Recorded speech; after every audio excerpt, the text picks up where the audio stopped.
वक़द क़ाल अन्नबी सल्लल्लाहु अलैहि वसल्लम यअती अलन्नासि ज़मानुन हिम्मतुहुम बुतूनुहुम व शरफ़ुहुम मताउहुम व क़िबलतुहुम निसाउहुम व दीनुहुम दराहिमुहुम व दनानीरुहुम उलाइका शर्रुल ख़ल्क़ि ला ख़लाक़ लहुम इंदल्लाह औ कमा क़ाल अलैहिस्सलातु वस्सलाम।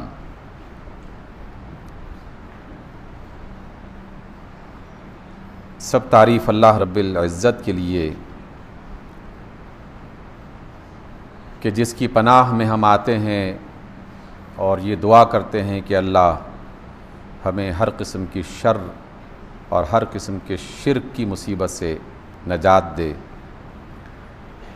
और वो रब कि जिसने अपने रसूल को ये तालीम दी कि सबसे बेहतरीन कलाम अल्लाह का और सबसे बेहतरीन बात रसूलुल्लाह सल्लल्लाहु अलैहि वसल्लम की, और वो जिसने अपने रसूल को ये बात सिखाई कि आप भी गवाही दें और अपने उम्मतियों को भी ये सिखाएं कि मोहम्मद सल्लल्लाहु अलैहि वसल्लम अल्लाह के बंदे और रसूल हैं और इलाह सिर्फ़ और सिर्फ अल्लाह की ज़ात है। सामीन मोहतरम, ये उस खुतबे का ख़ुलासा जो हम हर जुमे में पढ़ते हैं और रसूलुल्लाह सल्लल्लाहु अलैहि वसल्लम हर मुनासिबत से यही कलिमात या इससे मिलते जुलते कलिमात अदा किया करते थे, और इन दो तीन बातों को हमेशा दोहराया जाता कि सबसे अच्छा कलाम अल्लाह का और सबसे अच्छी बात रसूलुल्लाह सल्लल्लाहु अलैहि वसल्लम की, और ये कि मोहम्मद सल्लल्लाहु अलैहि वसल्लम वो अल्लाह के बंदे और रसूल हैं।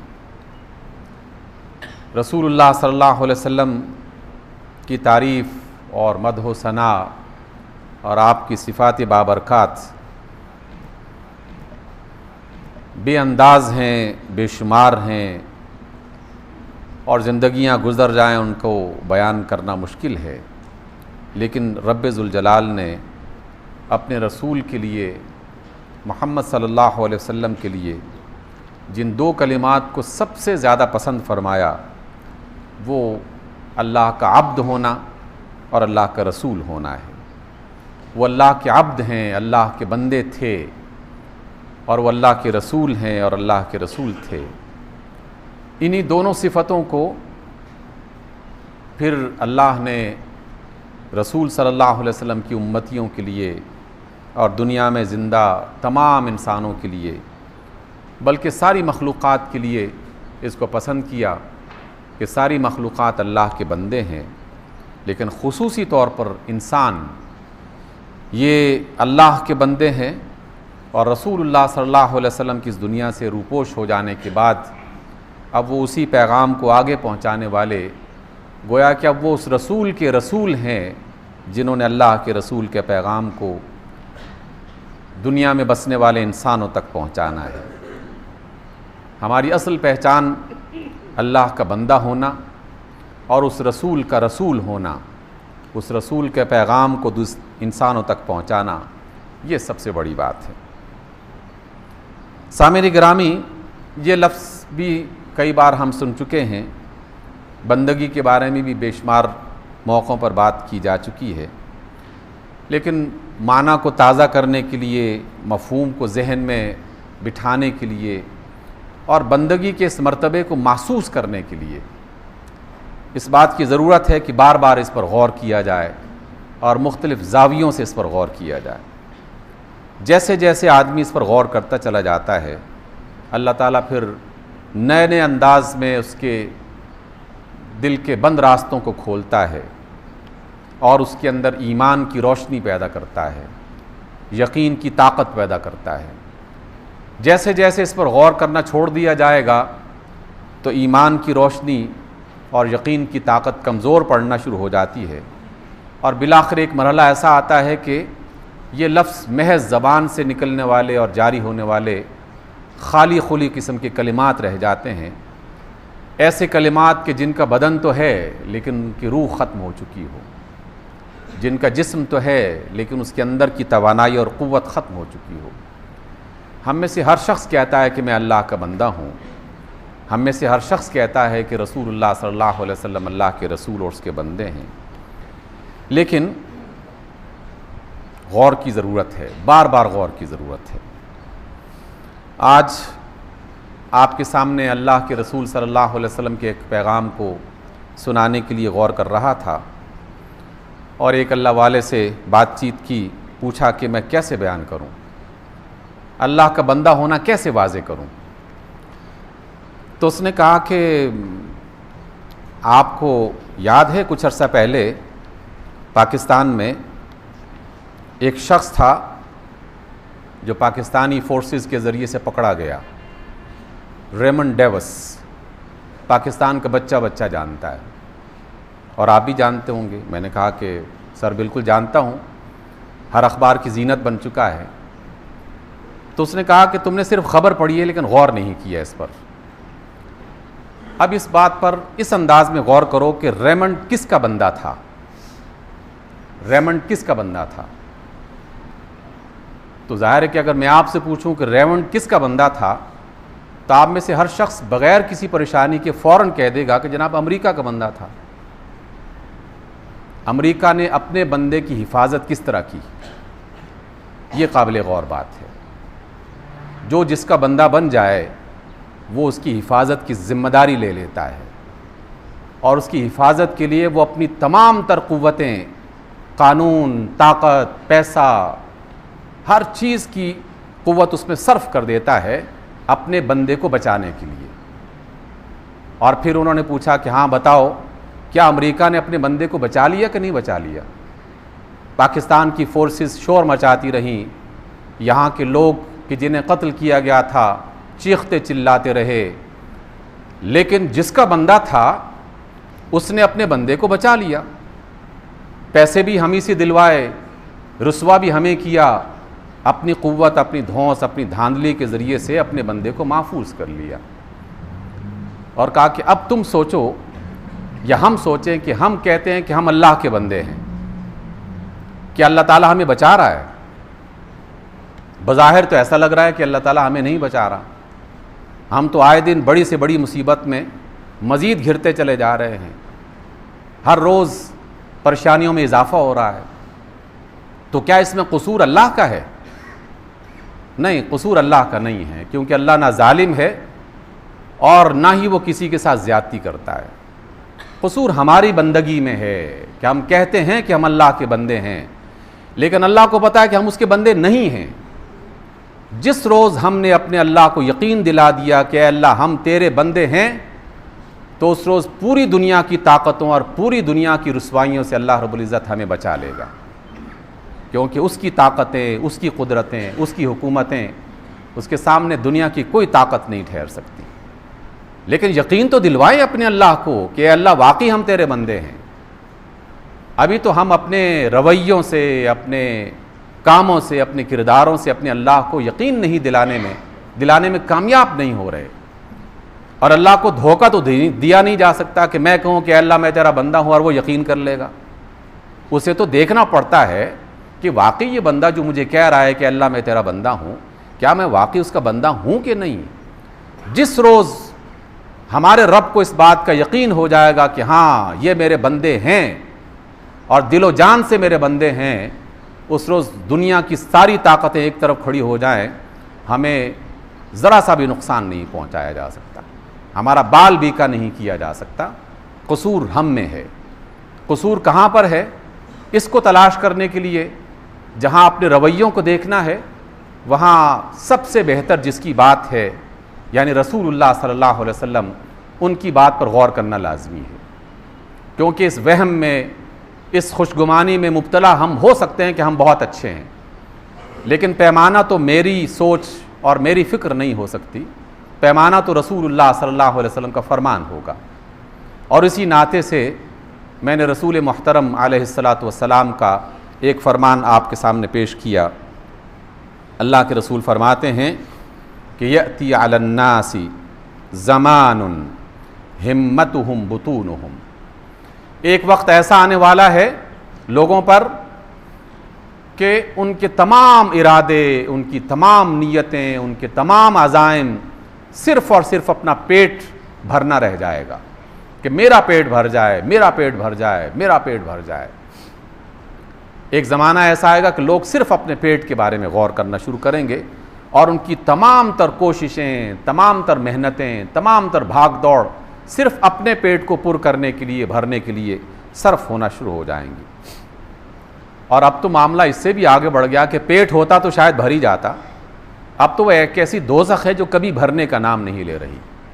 और इसकी तरफ भी रसूलुल्लाह सल्लल्लाहु अलैहि वसल्लम ने इशारा फरमाया था कि आदम का बेटा, आदम की औलाद, चाहे मर्द हो या औरत, इसकी कैफियत ऐसी है कि अगर एक वादी सोने की भर के दे दी जाए तो तब भी इसका मुंह खुला रहेगा और कहेगा कि काश एक वादी सोने की और होती।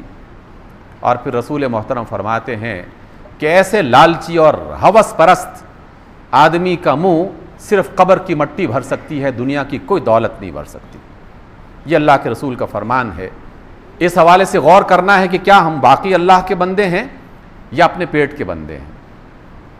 फिर रसूल फरमाते हैं सल्लल्लाहु अलैहि वसल्लम, व शरफुहुम मताउहुम, वो अपनी इज्जत मालो मता में तलाश करेंगे और दुनिया में इज्जत उसकी की जाने लगेगी जिसके पास मालो मता है, उसके किरदार की वजह से, उसके अखलाक की वजह से, उसके अच्छे इंसान की वजह से, उसकी शराफत की वजह से, उसकी नजाबत की वजह से, उसके सादिक और अमीन होने की वजह से, उसकी बासलाहियत होने की वजह से उसकी जो है वो इज़्ज़त नहीं की जाएगी।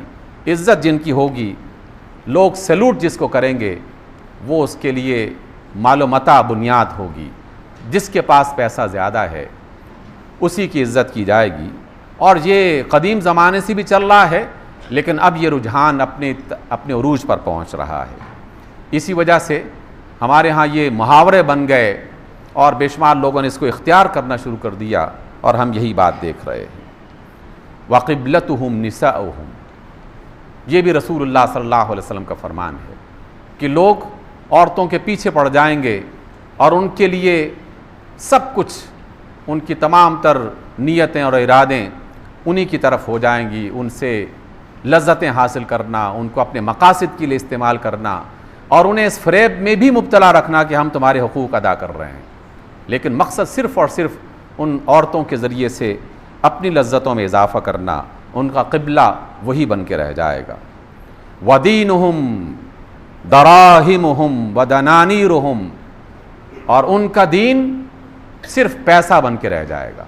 अब देखिए, ये जुमला आजकल हम भी इस्तेमाल कर रहे हैं और हमारे यहाँ आम अफराद भी इस्तेमाल कर रहे हैं, लेकिन 14 सदियाँ पहले रसूलुल्लाह सल्लल्लाहु अलैहि वसल्लम ने भी यही जुमला इस्तेमाल किया था कि एक वक्त आएगा कि लोग फिर दोबारा इसी की तरफ रुझान करना शुरू कर देंगे और उनका दीन और उनका ईमान सब कुछ पैसा बन के रह जाएगा।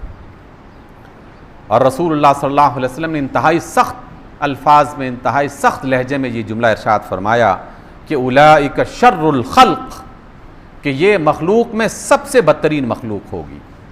ये इंसान, ऐसे लोग कि जिनका दीन पैसा और जिनकी नीयतें सिर्फ़ और सिर्फ पेट और जिनका क़िबला जो है वो औरतें और जिनकी इज़्ज़त मालूमता बन के रह जाएगी, ये दुनिया की बदतरीन मखलूक होगी। ला खलाक़ लहुम इंदल्लाह, और अल्लाह के यहाँ उनका कोई हिस्सा नहीं मौजूद, अल्लाह के यहाँ किसी अजर के मुस्तहिक़ नहीं ठहरेंगे। वहाँ पर उनके लिए कोई नेमत नहीं रखी जाएगी, बल्कि वो अल्लाह के कहर, अल्लाह के अजाब, अल्लाह की तरफ से नाराज़गी का शिकार हो जाएंगे। क्योंकि जिसका क़िबला पैसा बन जाए, फिर वो सबसे पहले अपने आप को बेचता है, फिर उसके बाद अपने बच्चों को बेचता है, फिर उसके बाद अपनी कौम को बेचता है, और फिर आहिस्ता आहिस्ता एक मरहला ऐसा भी आता है कि उसके दिल से ये एहसास ही ख़त्म हो जाता है कि वो कितना बड़ा नुकसान कर रहा है। कौम को बेचते हुए, मुल्क को बेचते हुए, ख़ुद को बेचते हुए, अपने बच्चों को बेचते हुए, गिरवी रखते हुए, उसे इस बात का एहसास भी नहीं रहता और वो मुसलसल इसी के पीछे पड़ रहा होता है कि जिस तरह से मज़ीद पैसे मिल जाएं, किस तरह से मज़ीद उसमें इजाफ़ा हो जाए। इस वजह से जब भी किसी शख्स ने अपने आप को इस रवैये पर, इस रास्ते पर चलाया, तो यकीनन अल्लाह रब्बुल इज़्ज़त की तरफ से फ़ैसला जो हुआ है वो तो यही है कि ये सबसे बुरी मखलूक है और अल्लाह के यहाँ इनके लिए कुछ नहीं रखा गया। अब आप ये समझ रहे होंगे जनाब हम में तो ये मरज़ नहीं पाया जाता, ये मरज़ तो बड़े बड़े लोगों में पाया जाता है, बड़े बड़े रहनुमा में पाया जाता है। सामीन मोहतरम, मैं बड़ी माजरत के साथ और जान की अमान पाते हुए ये कहना चाहता हूँ कि हम सब किसी न किसी अंदाज में कम या ज़्यादा इस मरज़ में मुब्तला हैं, कम या ज़्यादा। ये बात दुरुस्त है कि लीडरशिप इस मरज़ में बहुत शिद्दत से मुब्तला है, उसमें सियासी रहनुमा, उसमें अस्करी रहनुमा, उसमें मजहबी रहनुमा, सब अपने अपने ज़र्फ़ के मुताबिक, अपनी अपनी पहुँच के मुताबिक उसमें शामिल हैं। लेकिन हम भी तो उन्हीं के साथ हैं, उन्हीं के साथ खड़े हुए। वो अगर किसी और आका के बंदे हैं तो हम तो उनके बंदे बन जाते हैं, हम तो उनके बंदों के बंदे बन रहे हैं। तो सिलसिला तो एक ही उसका है, ये सब कड़ियाँ जो एक दूसरे के साथ जुड़ी हुई हैं। इलाज कहाँ से होगा? इलाज तो हमारी तरफ से आगाज़ होगा। हम जिन्हें अपना आका बनाते हैं और वो जिन्हें अपना आका बनाते हैं, इन सब को तब्दील जब तक न किया जाए, और मैं जब तक अपने आका को तब्दील नहीं करूं, अपने मौला को तब्दील नहीं करूं, उस वक्त तक बात नहीं बनेगी। और मेरा आका और मौला कौन होगा? जिस रोज़ मैं पुख्ता यकीन के साथ कह दूं कि हाँ अल्लाह ही है जो निअमल मौला व निअमन नसीर है, सबसे बेहतरीन मदद करने वाला, सबसे बेहतरीन मौला, सबसे बेहतरीन आका, तो उसके बाद मैं किसी चौधरी के सामने नहीं झुकूंगा, किसी वडेरा साईं के साथ खड़े होकर उसके लिए जिंदाबाद और मुर्दाबाद के नारे नहीं लगाऊंगा, किसी सरदार साहब की चौखट पर अपना माथा रखकर उसके सामने अपने आप को झुकाकर ये नहीं कहूँगा कि साईं हम तो आपके बंदे हैं। जब तक इस पाकिस्तान के रहने वाले और उम्मत इस्लामिया के लोग इस बात का इरादा और इस बात का फ़ैसला नहीं करेंगे, तो यकीनन हम जिन्हें आका बनाएंगे, जिन छोटे छोटे लोगों को, वो भी इसी तरह के कुछ और लोगों को अपना आका बना देंगे, और फिर हम गिरवी होते चले जाएंगे। अल्लामा ने बड़े खूबसूरत अंदाज में एक मौके पर यह बात कही थी कि उम्मीद क्या है सियासत के पेशवाओं से, ये खाक बाज हैं रखते हैं खाक से पैबंद। इन सियासतदानों से, और यहाँ सिर्फ सियासतदान से मुराद पॉलिटिशियंस मुराद नहीं है, बल्कि तमाम किस्म की लीडरशिप। और इस वक्त भी पाकिस्तानी कौम जो बिक रही है, उसमें ऐसा नहीं कि सिर्फ चंद सियासतदान ही उसको बेच रहे हैं। ये एक पूरा कुनबा है जिसके अंदर अस्करी और मजहबी और सियासी क़यादतें शामिल हैं, और ये सब मिलकर उस मिशन को पूरा करने के लिए अपने अपने किरदार अदा कर रहे हैं। बेचने के लिए और फ़रोख्त करने के लिए अपने अपने अंदाज में वो अपने आप को पेश करते हैं। किसी की कीमत ज़्यादा, किसी की कीमत कम, लेकिन कीमत हर एक की लग रही है। और इसी वजह से वो फरमाते हैं कि ये खाकबाज हैं, ये ज़मीन में अंदर खाक के अंदर पैबंद होने वाले और उसी के साथ वाबस्ता रहने वाले, और इनकी हैसियत ऐसी है कि हमेशा मूरो मगस पर निगाह है उनकी। ये चूंटियाँ तलाश करते रहते हैं, कीड़े मकोड़े तलाश करते रहते हैं, जहाँ जहाँ से उन्हें कीड़े मकोड़े मिलें ये उनको खाने के लिए हमेशा तैयार रहते हैं। कि ये अपनी सरिश्त के एतबार से जहाँ में सिफ़त अनकबूत उनकी कमन, क्योंकि ये अपनी सिफ़त के एतबार से मकड़ियों की सिफ़त अपने अंदर रखते हैं कि मकड़ी हमेशा अपने जाल फैलाकर इस बात के इंतज़ार करती रहती है कि कहाँ कोई कीड़ा, कहाँ कोई मक्खी, कहाँ कोई चींटी उसके जाल में आए और उसका खून चूस ले। और इन लोगों ने पूरी कौम को कीड़े मकोड़े बनाकर उनका खून चूसने का न सिर्फ अज़्म कर रखा है, बल्कि साल हा साल से वो यही काम कर रहे हैं। और हमें भी इस काम में लगा रखा है कि हम तालियां भी बजाते रहें, तारीफ़ भी करते रहें कि वाह क्या अच्छा खून नचोड़ा है इन्होंने, और क्या सुर्ख चेहरे हैं इनके, हमारे खून से पीकर हम उनकी तारीफ़ और मदहो सना करते रहते हैं, और वो मज़ीद अपने बड़े आकाओं की मदहो सना करते रहते हैं। सामीन मोहतरम, इकबाल ने वो तमन्ना की थी, हम भी वो तमन्ना करते हैं। खुशा वो काफ़िला जिसके अमीर की है मता, तख़य्युले मलकूती व जज्बहाए बुलंद। काश वो काफ़िला हमें मिल जाए कि जिसका अमीर ऐसे जज्बे और इरादे रखता हो कि जो फरिश्तों के इरादे, अल्लाह का तक़र्रुब हासिल करने वाले, बुलंदियों पर जाने वाले, और बुलंद जज्बे जिनके हों, वो मकड़ियों और की तरह कीड़े मकोड़े के पीछे भागने वाले मौजूद ना हों। इसी एतबार से आज एक और बड़ा खूबसूरत जुमला सुनने को मिला, जो बाज़ औक़ात एक जुमला इंसान के अंदर तब्दीली पैदा करने का ज़रिया बन जाता है। उस बुज़ुर्ग ने कहा कि दो लफ्ज़ अच्छी तरह समझ लो, एक है अल्लाह के हुजूर खड़े होना और एक है अल्लाह के सामने खड़े होना।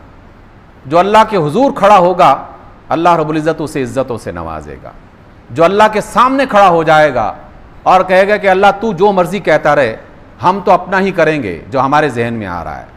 हमने तुझे कहा तो है कि तू इलाह है, लेकिन मर्जी हमारी अपनी होगी। जो अल्लाह के सामने खड़ा हो गया, बस समझ लो कि उसकी शामत आ गई। उसकी ज़िल्लत को कोई शख्स नहीं रोक सकता, कोई दुनिया की ताकत उसकी ज़िल्लत को नहीं रोक सकती। हम इस वक्त इज्तिमाई तौर पर अल्लाह के हुजूर नहीं खड़े हुए, हम अल्लाह के सामने खड़े हुए हैं और उसे बरमला कह रहे हैं कि हम तेरी बात मानने के लिए तैयार नहीं हैं।